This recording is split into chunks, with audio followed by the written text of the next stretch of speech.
Bienvenidos a todos y a todas a esta conferencia que se va a tratar sobre todo el área de amplitud de movimiento con un disertante destacado como el profesor Mario Di Santo, especialista en neurociencias, ejercicio terapéutico y amplitud de movimiento, que es el tema que hoy nos atañe, ¿sí?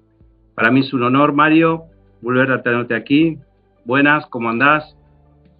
¿Qué tal, Martín? Buenos días, buenas tardes, o el horario en que cada cual pueda atender la conferencia.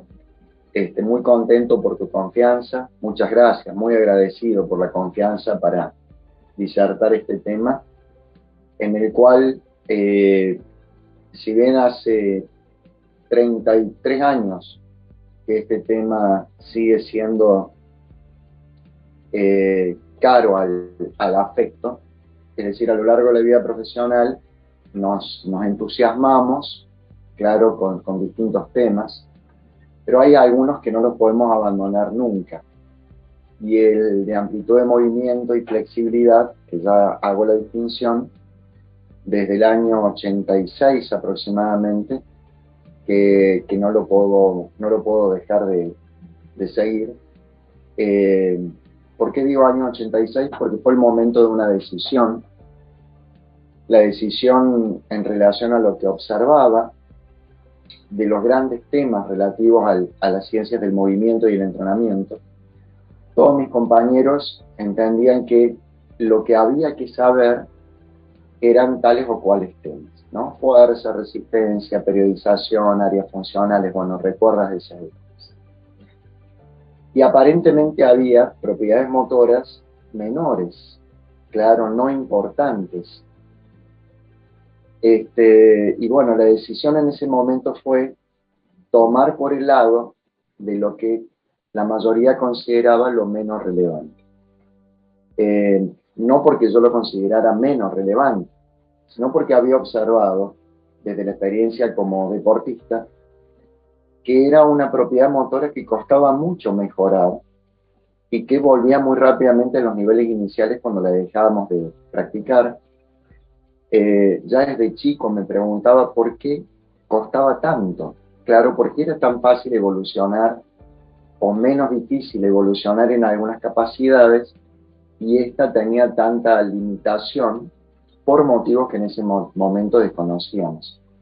Me apasionó ese camino y bueno, como tú sabes, tuve primero una evolución desde el estudio, escribiendo libros, luego viajando a Canadá para hacer trabajo experimental y publicaciones en journals. Y ahora vengo de varios años trabajando en el formato clase, pero decidido a volver a redactar el formato publicación de libro y estoy actualmente trabajando en un nuevo libro. Recién llevo 3 capítulos, pero la intención es volver a publicar, volver a escribir en formato de publicación con el estado actual de este tema que a muchos nos sigue apasionando, reconociendo la práctica del estiramiento como una modalidad estática, es decir, mantener una posición. Si descartamos todas las corrientes orientales, por ejemplo el yoga, en donde las posturas eran asumidas no para el aumento de la flexibilidad, sino para otros objetivos, claro, que tenían que ver fundamentalmente con el puente hacia un nivel espiritual. Si nunca el yoga se propuso incrementar la flexibilidad. Son posturas que demandaban al músculo estirado estáticamente. Pero la práctica del estiramiento estático se da, me atrevería, recién 1960 en adelante. O sea, hasta 1960 prácticamente no tenemos en el universo del entrenamiento militar y deportivo algo parecido al estiramiento estático, que se pone de moda en estos últimos 40 años del siglo XX, con una prácticamente falta de objeción escéptica, muy probablemente apoyado por muchos textos que enfatizaba en sus ventajas, poco trabajo experimental, y los trabajos experimentales eran todos de 30 segundos de mantenimiento de las posiciones, hasta que finales de la década del 90 aparece una primera revisión que pone en tela de juicio este tipo de práctica. Ahí aparece digamos, toda la crítica al estiramiento como una práctica estática prolongada, y este siglo XXI ha pasado por, podríamos decir, dos grandes fenómenos. Por un lado, los que frente a la crítica al estiramiento estático directamente saltan a la conclusión de que no vale la pena estirar, los conocemos bien, y por otro lado, los que plantean bárbaro, si no es así, ¿cómo? Claro, ¿cómo? Si los animales pandiculan, hasta las aves y los peces bostezan, esta forma natural de deformación mecánica de la unidad miofacial, ¿por qué la tendríamos que abandonar si es propia de la naturaleza? El siglo XXI ha tenido mucha evolución, estudiando la duración del estiramiento estático que no afecte ni la estabilidad ni la fuerza,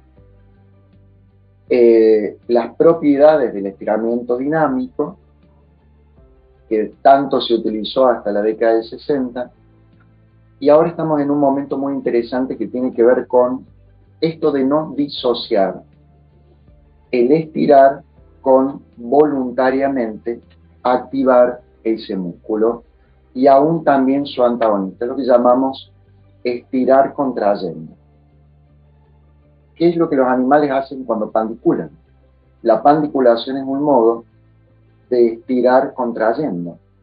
Lo que se ha abandonado de alguna manera o dejado para algunos contextos, esto de pensar que el músculo se tiene que estirar en un estado de relajación y mantener prolongadamente, es válido para algunos objetivos, pero estamos en un momento muy interesante en donde construimos modelos de coentrenamiento de la amplitud de movimiento y la estabilidad como tal. Bueno, que en definitiva amplitud de movimiento es eso, es flexibilidad y control de la estabilidad en un rango articular determinado. Por eso estamos en un momento muy lindo, sobre todo lo que llamamos estiramientos con co-contracción, no con precontracción, sino con co-contracción. Ignoramos cuál va a ser la evolución en los siguientes 10 años de la investigación, pero sospechamos que tiene que ver en gran parte con este maridaje entre flexibilidad y control motor. No flexibilidad y control del movimiento como dos cosas absolutamente por separado. Y probablemente Nault en el 2002 fue el gran precursor de esta modalidad de no divorciar estiramiento y activación.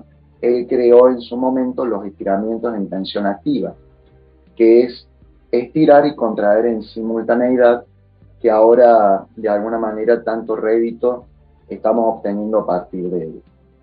Inclusive procesando una revisión de Herzog sobre el comportamiento elástico, me llamó tanto la atención una cita, una frase, en relación a la ventaja o digamos la facilitación del estiramiento de un músculo que no esté completamente relajado. Como que es más fácil estirar un músculo que tiene un residuo de actividad como condición facilitadora de su deformación mecánica.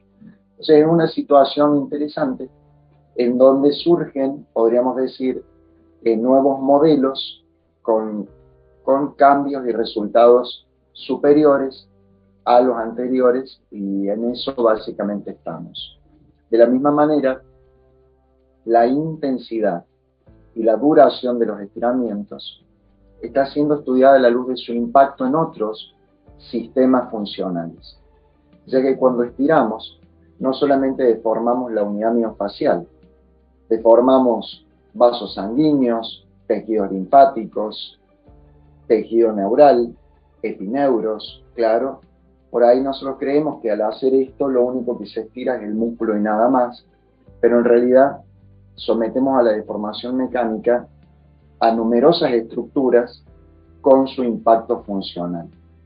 Y las recientes publicaciones estudian el impacto inflamatorio de los estiramientos cuando la intensidad y la duración no es la recomendada. Claro, por lo tanto, es un momento en donde el impacto del estiramiento se extiende a otros sistemas funcionales que vamos estudiando y de alguna manera sabiendo más sobre ellos. Nada justifica desde esto el abandono de la práctica del estiramiento. Claro, sí hay muchos argumentos que respaldan la crítica a las prácticas y la modificación de este tipo de prácticas. Esta es un poquito la situación en la que nos encontramos. Y como cierre de la introducción, nuestra intervención ha sido en los últimos 30 y pico de años en estos grupos o poblaciones. Por un lado, gimnastas y bailarines de alto rendimiento, que es de lo que prácticamente no vamos a mostrar ningún tipo de imagen ni nada. Deportes colectivos, en donde los estiramientos están subordinados a la potenciación de la performance de nuestras facultades, y lo que sí trabajamos muchísimo todos los días es la mejora del rango de movimiento en adultos mayores, niveles intermedios, para la vida cotidiana y la vida laboral. Eso estamos todo el tiempo trabajando. Antes de pasar a lo que es evaluación funcional, recordar nada más esta diferencia que en su momento en la década del 90 hice entre flexibilidad y amplitud de movimiento, nada más como un recordatorio básico. Hasta ese momento, la década del 90, todos los autores identificaban flexibilidad con amplitud de movimiento. Si nosotros estudiamos las definiciones, era prácticamente lo mismo. En su momento, una pregunta de un alumno, estudiante en realidad, fue, digamos, gatilló la reflexión. Me dice: Mario, la flexibilidad no es más una capacidad que limita la amplitud de movimiento más que la que permite la amplitud de movimiento. Y le digo: Esteban, déjame que piense, me parece muy inteligente lo que estás diciendo. Y claro, es cierto, la amplitud de movimiento es promovida o por una fuerza exógena o por la contracción de tus propios grupos musculares. La flexibilidad es limitante o habilitante, pero no es la capacidad que produce la amplitud de movimiento, sino que la condiciona. Y de ahí pensar lo que era la flexibilidad. ¿Qué es algo flexible? Es algo que cede. En la materia inorgánica, claro, los compuestos flexibles son los que ceden a la deformación por tracción, torsión, compresión, flexión, extensión y cizallamiento. Por lo tanto, ahí entendí que la flexibilidad tenía que ver con esta, digamos, reducción de la resistencia a la deformación y la amplitud de movimiento con el incremento de lo que se llama ROM, Range of Motion, que sería el rango de recorrido articular. Entonces, a partir de esa identificación, entender que la flexibilidad es un componente de la amplitud de movimiento realmente muy importante, porque por más que tenga mucha fuerza, si la restricción es importante, no lo puedo lograr. Ejemplo, las capsulitis adhesivas o las restricciones miofasciales.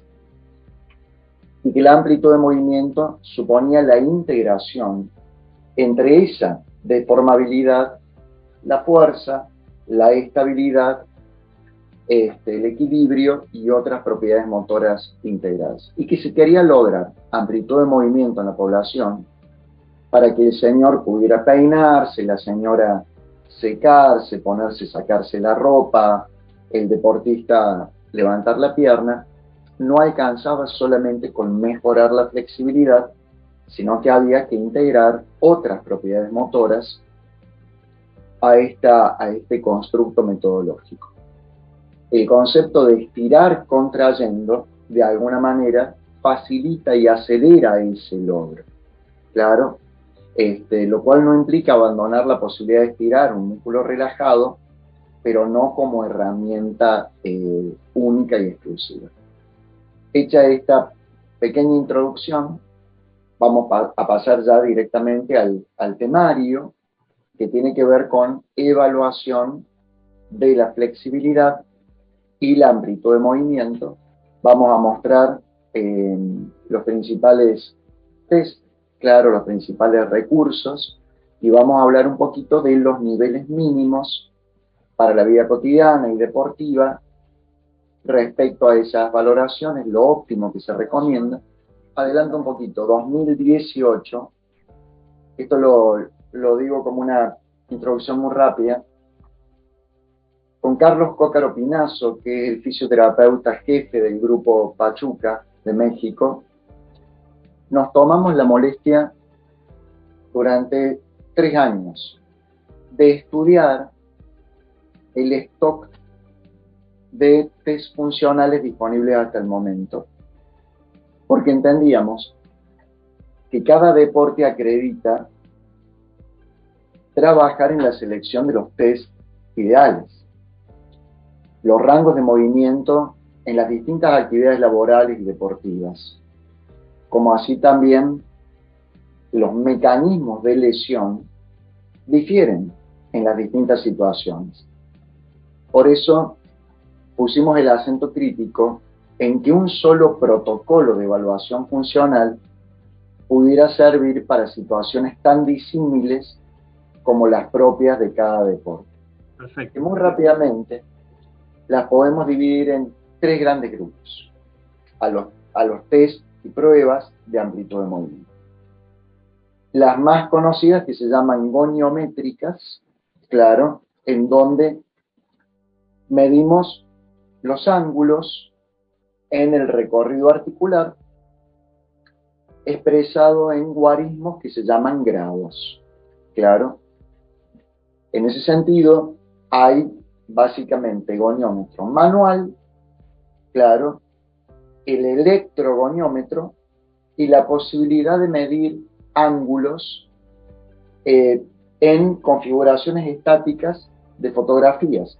Hay aplicaciones, claro, en su momento programas como Kinoveo o Dartfish, en donde uno puede congelar y la misma aplicación mide grados de recorrido articular expresado en ángulos de recorrido articular expresado en grados.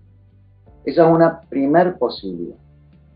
Es la más hoy aceptada en el campo de las publicaciones internacionales. La otra posibilidad son los centímetros, que es la más masiva, es la menos precisa, la más objetada, pero en algunas condiciones sirve, claro. Todavía no es descartada y a pesar de que estamos en 2021, hay todavía publicación con nivel de evidencia 1 con el test o los test en centímetros, que son 2. Y después tenemos los test de relación entre núcleos, claro, valorando nominalmente como positivo o negativo el que un núcleo articular alcance o supere a otro núcleo articular. Es el ejemplo típico del FlexiTest de Claudio Gil Suárez y Araujo, en donde valoramos como aprobado, aceptado, desaprobado o no aceptado el que un núcleo articular alcance a otro o lo supere. ¿Se entiende la idea? Es interesante también, sobre todo como una forma de chequeo habitual. En estos test o en realidad son controles de rendimiento, de vínculo entre núcleos, no encontramos que sean aceptados para como evidencia para publicaciones, claro. Sin embargo, sirven para la cotidianeidad. Están muy buenos para el día a día. Claro, ver si mi rodilla llega a la altura de la cadera, si el hombro o el codo llega a la altura del hombro, etcétera, etcétera. Son referenciales interesantes y hay un libro exclusivamente dedicado a esto que se llama FlexiTest de Claudio Gil Suárez y Araujo, autores muy prestigiosos brasileños. Yo personalmente creo que todas son herramientas útiles, depende del contexto. Si usted me dice, a ver, tengo que publicar, le diré, bueno, use estos test porque es probable que se lo acepte. Claro, en el día a día, ¿puedo usar estos test? Y mire, no, porque si quiere evaluar todos los días, le va a llevar un tiempo que descaracteriza el entrenamiento. Entonces, lo que quiero decir es que todas son herramientas útiles de acuerdo al contexto. Este es un test muy conocido desde la década del finales del 50, comienzo del 60. Los dos autores, Wells y Dylon, lo propusieron. Es el test de intentar llegar a una determinada distancia pasando o no la punta de los pies. Tienen básicamente un protocolo de 3 intentos. Sin embargo, nosotros habitualmente tomamos un intento, porque casi inexorablemente el segundo y el tercero son mejores que el primero. Claro, prácticamente eso se da por deformación normal del tejido. Nosotros lo seguimos tomando y evalúa toda la cadena posterior. Ha habido 2 publicaciones en relación a lo que este test puede llegar a medir. Claro, una estableció que, digamos, en un 40% las limitaciones de los isquiotibioperoneos y en un 60% de la región lumbar. Nosotros entendemos que es una publicación que da aproximaciones, pero también tenemos los flexores plantares que intervienen en este rendimiento, como así también la musculatura dorsal y escapular que interviene, o sea, desde toda la cadena posterior.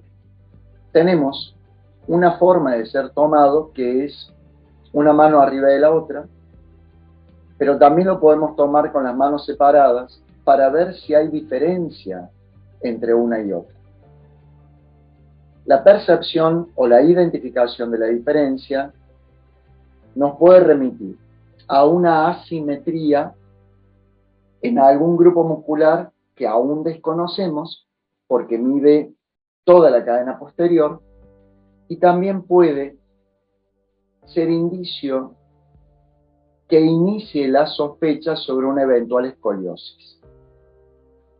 ¿Qué hacemos nosotros? Nunca diagnosticamos, nunca. Simplemente sospechamos y recomendamos al sujeto la confirmación o no de la sospecha con un ortopedista.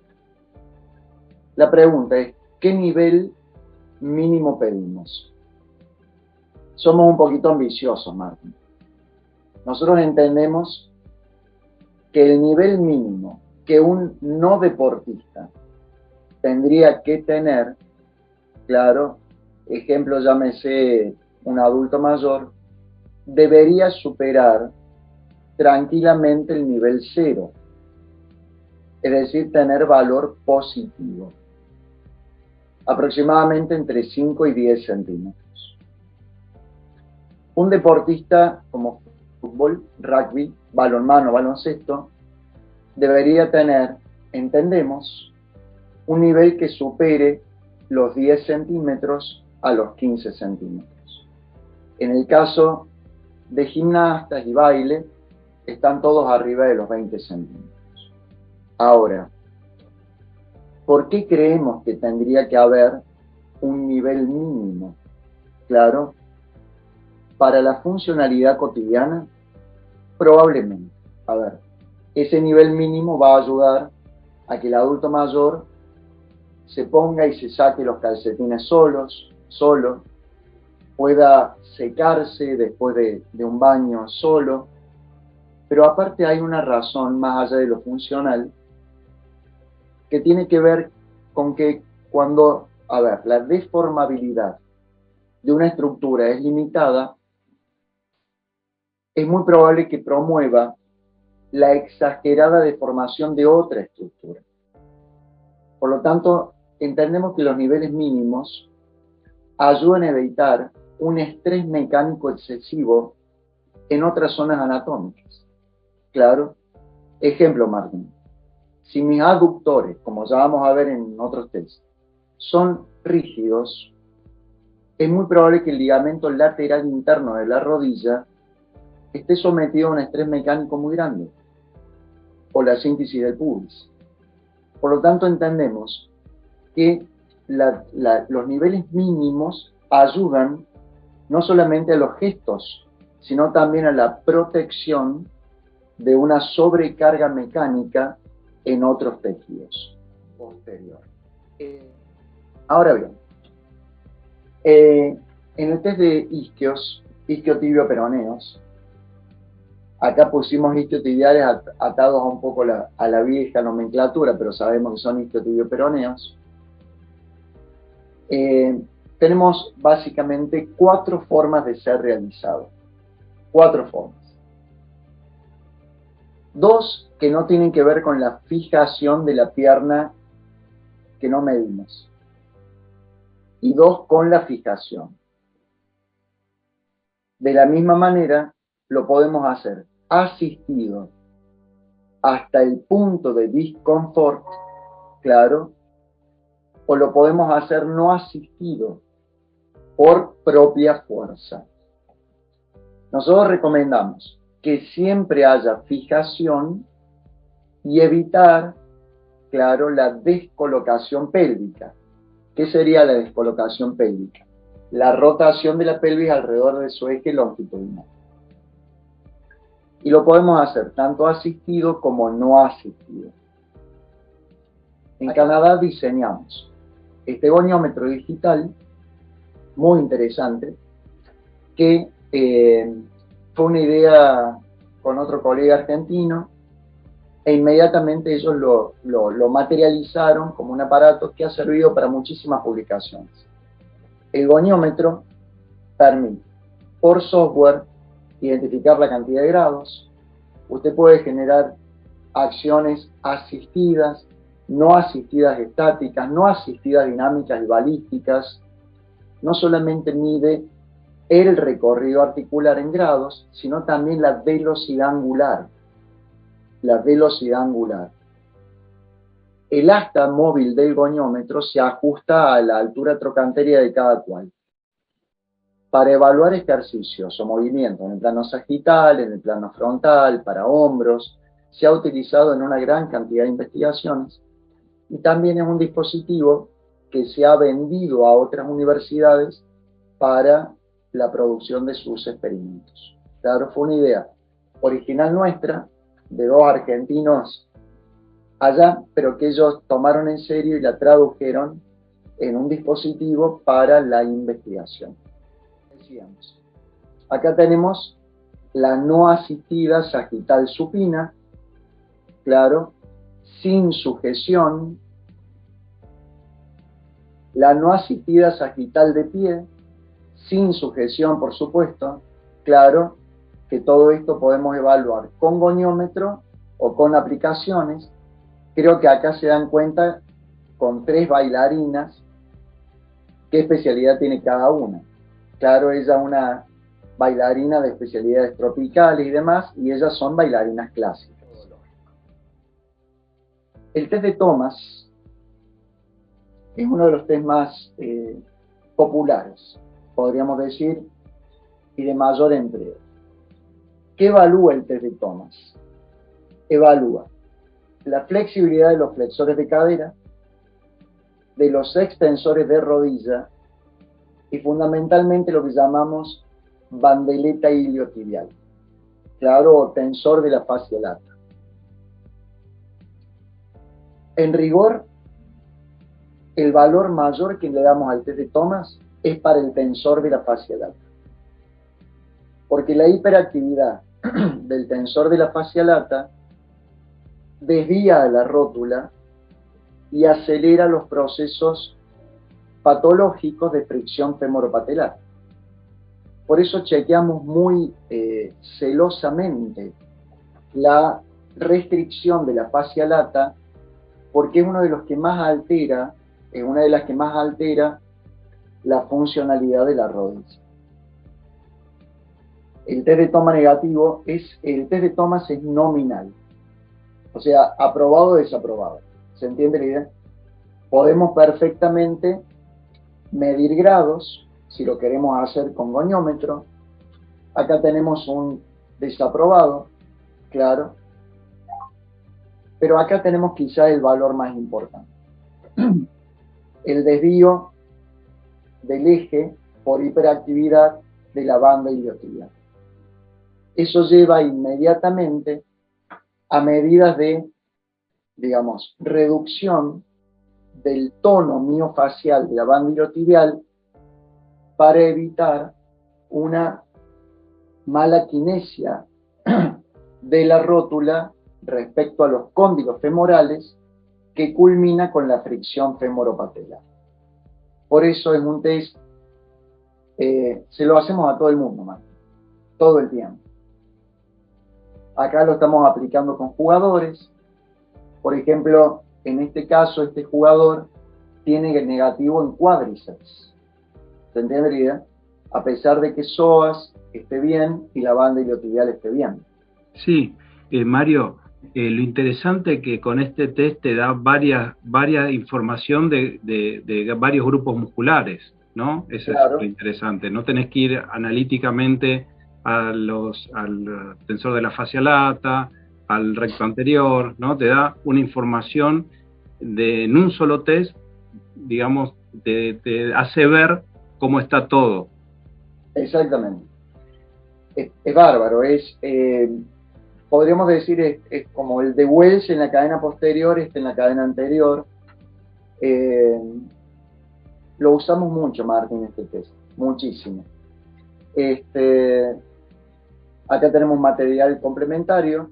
Para aductores, también, sin fuerza, dejar caer las piernas planta contra planta del pie. ¿Cuánto es el mínimo ideal para no solamente el deporte colectivo, sino también para la vida cotidiana? 45 grados. Claro, sin realizar esfuerzo. Hay algunas especialidades deportivas que requieren más, como por ejemplo natación estilo pecho o algunas actividades gimnásticas. Este test nos permite también verificar asimetrías. Por ejemplo, este jugador pueden ver perfectamente cómo sus aductores izquierdos, que no podemos saber cuáles son, si mayor, mediano, menor, el gracilis está fuera de evaluación por la flexión de la rodilla, pero vemos que los izquierdos están más retraídos que los derechos. Claro, obviamente podemos evaluar y sacar el porcentaje matemático de la asimetría como un indicador importante. La pregunta, después lo podemos charlar, ¿cuál es el margen de asimetría tolerable? Claro, ¿cuándo pasa a ser preocupante y cuándo no? No podemos ser simétricamente perfectos. También podemos, supinos, colocarnos a piernas separadas. Hagamos de cuenta que acá tenemos el goniómetro y podemos perfectamente medir la diferencia. Acá sí anexamos recto interno, claro, como tal, como posibilidad. Siempre, como tú ves, fuerza de gravedad de por medio. No hay esfuerzo voluntario por incrementar el rango, claro. Acá dijimos 45 grados y acá de la misma manera entendemos que el nivel mínimo, claro, para la vida cotidiana son 90 grados, o sea, 45 para cada lado. Nos vamos a miembros superiores.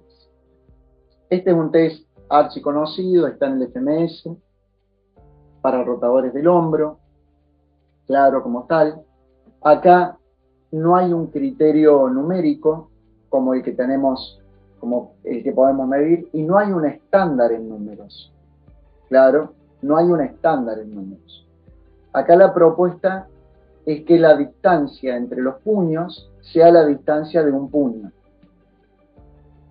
Claro, cuando es más de la distancia de un puño, ya lo clasificamos como o lo calificamos como acortado. Lo más importante en esto, me parece, es la valoración de la asimetría, que es lo que más gravita en la calidad de vida. Para dorsal ancho, en la bibliografía tenemos este texto. ¿Claro? Ahora, ¿cuál es el problema? El problema es que también estamos midiendo fuerza de los flexores del hombro. Por lo tanto, acá usted puede ver perfectamente que la distancia es mínima, una ligera neutralización, etcétera, etcétera. Pero mejor es esto, porque por fuerza de gravedad ya no cabe duda que la diferencia es por restricción miofacial del dorsal ancho y parte de la fibra del pectoral mayor o cápsula en hombro. Y podemos verificar asimetría. ¿Qué pedimos nosotros como nivel? Él es corredor, nunca entrenó la flexibilidad de hombros. Un sujeto tendría que tener por lo menos 180 grados. Es lo que permite luego en la vida cotidiana tomar un plato, un vaso, secarse, preservar los 180 grados de por vida. De por vida. Obviamente va a haber, conforme vayamos envejeciendo y restringiendo el movimiento, limitaciones. Pero acá podemos medir asimetría y ver si la persona verifica los niveles mínimos. La flexión de la rodilla y cadera para que no alcance los 180 grados por lordotización. Acá para pectorales. Claro. Y nuevamente su lado izquierdo retraído.